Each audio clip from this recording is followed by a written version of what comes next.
നമുക്ക് അടുത്ത ഒരു പോർഷനിലേക്ക് കടക്കാം. It's a important portion. Already ഇത് essay wise short notes ഒക്കെ ആയിട്ട് ഇതിലെ പല പോർഷൻസും ചോദിക്കാറുണ്ട്. നമുക്ക് സ്റ്റാർട്ട് ചെയ്യാം. ആൻറ്റികോയാഗുലൻസ്.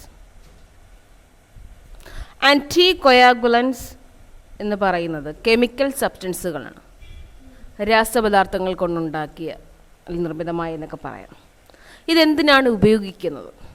ഇത് ബ്ലഡിൻ്റെ കൊയാഗുലേഷനെ പ്രിവെൻറ്റ് ചെയ്യാൻ വേണ്ടിയാണ്.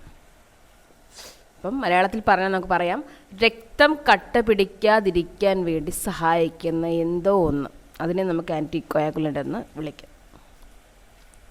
ഇത് കൊയാഗുലേഷൻ, കട്ടപിടിക്കൽ തടയുന്നത് ചിലപ്പോൾ ഇൻ വൈവോ ആയിട്ടാണ്, അല്ലെങ്കിൽ ഇൻ വിട്രോ ആയിട്ടാണ്.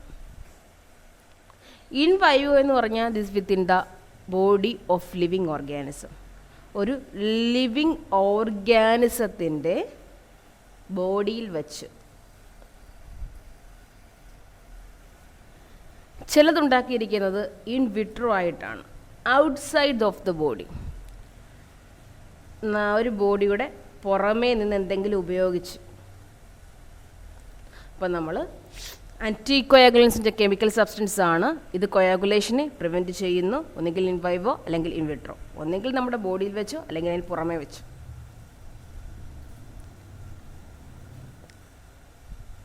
അത് നമ്മൾ ഈ ആൻറ്റികോയാഗുലൻ്റ് എന്നൊരു സബ്സ്റ്റൻസിൻ്റെ നേച്ചർ, അതെങ്ങനെയാണ് കാണപ്പെടുന്ന രീതി അനുസരിച്ച് നമുക്കതിനെ ക്ലാസിഫൈ ചെയ്യാം രണ്ടായിട്ട്.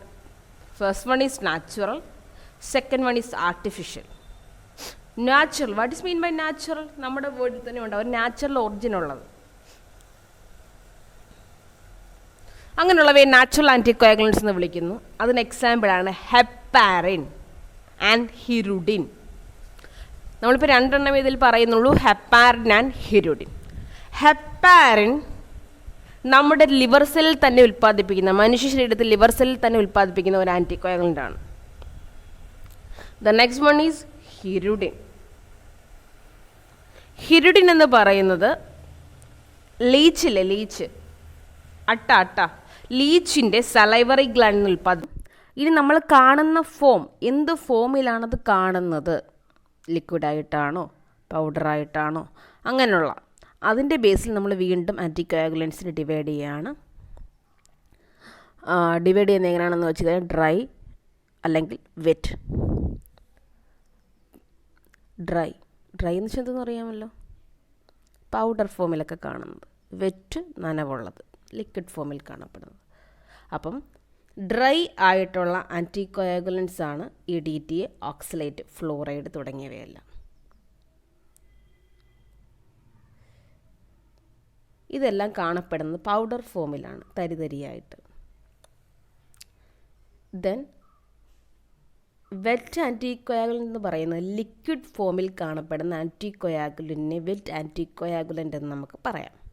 അതിന് എക്സാമ്പിളാണ് ACD സൊല്യൂഷൻ, സോഡിയം സിട്രേറ്റ് ഒക്കെ. ഇതാണ് നെക്സ്റ്റ് ക്ലാസിഫിക്കേഷൻ നമ്മൾ പറഞ്ഞു. അതുപോലെ തന്നെ DTA, ഓക്സലേറ്റ്, സോഡിയം സിട്രേറ്റ്സ് തുടങ്ങിയവയെല്ലാം റൊട്ടീൻലി നമ്മൾ കോമൺലി യൂസ് ചെയ്യുന്ന ആൻറ്റികോയാഗുലൻ്റ് ആണ്. പിന്നെ പറയുന്നത് സ്പെഷ്യൽ ആൻറ്റികോയാഗുലൻ്റ് ആണ്. സ്പെഷ്യൽ പർപ്പസിന് വേണ്ടി മാത്രം ഉപയോഗിക്കുന്ന ആൻറ്റികോയാഗുലൻ്റ് സ്പെഷ്യൽ ആൻറ്റികോയാഗുലൻസ് എന്ന് നമുക്ക് പറയാം. ഇതിന് യൂസ് ചെയ്യുന്ന ആൻറ്റികോയാഗുലൻസ് ആണ് ACD. ACD എന്ന് പറയുന്നത് ബ്ലഡ് ബാങ്കുകളിൽ ഉപയോഗിക്കുന്ന ആൻറ്റികോയാഗുലൻ്റ് ആണ്. അതുപോലെ തന്നെ ഫ്ലോറൈഡ് ഓക്സലൈസ് മിക്സ്ചർ, ഇത് യൂസ് ചെയ്യുന്നത് ബ്ലഡ് ഷുഗർ എസ്റ്റിമേഷന് വേണ്ടിയാണ്. DTA, ethylene diamine tetra acetic acid, ഇതിനെയാണ് നമ്മൾ DTA എന്ന് പറയുന്നത്. ഇത് കോമൺലി ഹെമറ്റോളജിയിൽ യൂസ് ചെയ്യുന്ന ഒരു ആൻറ്റികോയാഗുലൻ്റ് ആണ്. കോമൺലി യൂസ് ചെയ്യുന്ന ഒരു ആൻറ്റികോയാഗുലൻ്റ് ആണ്. കൊമേഴ്ഷ്യലി ഇതിനെ വിളിക്കുന്ന പേര് വേഴ്സിൻ, VERSENE, വേഴ്സിൻ. അല്ലെന്നുണ്ടെങ്കിൽ സ്വീക്വസ്റ്ററിൻ, SEQUESTRENE,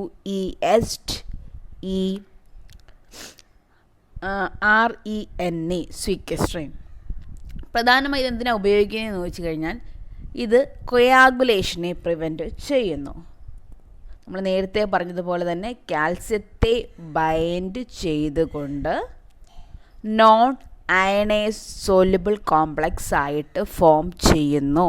അങ്ങനെയാണ് കൊയാഗുലേഷനെ പ്രിവെൻറ്റ് ചെയ്യുന്നത്. ഇനി നമ്മൾ പറയുന്നത് ഇത് എന്ത് വേണ്ടി യൂസ് ചെയ്യുന്നു എന്നാണ്. 1 to 2 mg/ml. 1 ml-ന് 1 to 2 mg എന്ത് യൂസ് ചെയ്യുന്നത്? EDTA യൂസ് ചെയ്യുന്നത്. ഇതൊരു ബസ് റിസർവേഷനാണ്. നല്ലൊരു ആൻറ്റിക്കോയാഗുലൻ്റ് ആണെന്ന് നമുക്ക് പറയാൻ സാധിക്കും. ഇത് സെല്ലിൻ്റെ മോർഫോളജിയൊക്കെ പ്രിസർവ് ചെയ്യുന്നുണ്ട്, സംരക്ഷിക്കുന്നുണ്ട്. അതുപോലെ തന്നെ പ്ലേറ്റ്ലെറ്റിൻ്റെ ക്ലംപിങ്, കൂടിച്ചേരലിനെ പ്രിവെൻറ്റ് ചെയ്യുന്നുണ്ട്. അപ്പം പ്ലേറ്റ്ലെറ്റ് എങ്ങനെയാണോ അതുപോലെ തന്നെ നമുക്ക് നോർമലി കാണാൻ സാധിക്കും. പിന്നെ ഒരു ഡിസ്അഡ്വാൻറ്റേജ് എന്ന് പറഞ്ഞാൽ ഇത് സ്ലൈറ്റ്ലി അല്ലെങ്കിൽ മോർ എക്സ്പെൻസീവാണ്. ഇച്ചിരി വില കൂടുതലാണ്. അത് മാത്രമേ ഉള്ളൂ ഇതിൻ്റെ ഡിസ്അഡ്വാൻറ്റേജ്. ബാക്കിയെല്ലാം അഡ്വാൻറ്റേജസ് ആണ്, നമ്മൾക്ക് കിട്ടുന്ന ഗുണങ്ങളാണ്. ഒരു ദോഷം മാത്രമേ ഉള്ളൂ. എന്താണ്? ഇത് ഇത്തിരി വില കൂടുതലാണ്. എങ്കിലും നമ്മൾ മോസ്റ്റ് കോമൺലി യൂസ് ചെയ്യുന്ന, ലാബുകളിൽ യൂസ് ചെയ്യുന്ന ഒരു ആൻറ്റിക്കോയാഗുലൻ്റ് എന്ന് പറയുന്നത് EDTA ആണ്. ഓക്സലേറ്റ്സിൻ്റെ മോഡ് ഓഫ് ആക്ഷൻ ആണ് ഫസ്റ്റ് പറയുന്നത്. നമ്മൾ പറയുന്നത് എന്താണെന്ന് വെച്ച് കഴിഞ്ഞാൽ കാൽസ്യത്തെ കമ്പൈൻഡ് ചെയ്തുകൊണ്ട് ഇൻസോല്യുബിളായിട്ടുള്ള കാൽസ്യം ഓക്സലേറ്റ് പ്രസിപ്പിറ്റേറ്റ് ചെയ്യുന്നു. അങ്ങനെയാണ് ഈ ഓക്സലേറ്റ് കൊയാഗുലേഷനെ പ്രിവെൻറ്റ് ചെയ്യുന്നത്. നമ്മൾ പറഞ്ഞത് എന്താണ്? ബ്ലഡിനകത്തുള്ള കാൽസ്യം അല്ലെങ്കിൽ ഇറ്റ് കമ്പൈൻ വിത്ത് കാൽസ്യത്തെ കമ്പൈൻ ചെയ്തുകൊണ്ട് ബ്ലഡിൽ എന്ത് ഫോം ചെയ്യുന്നു?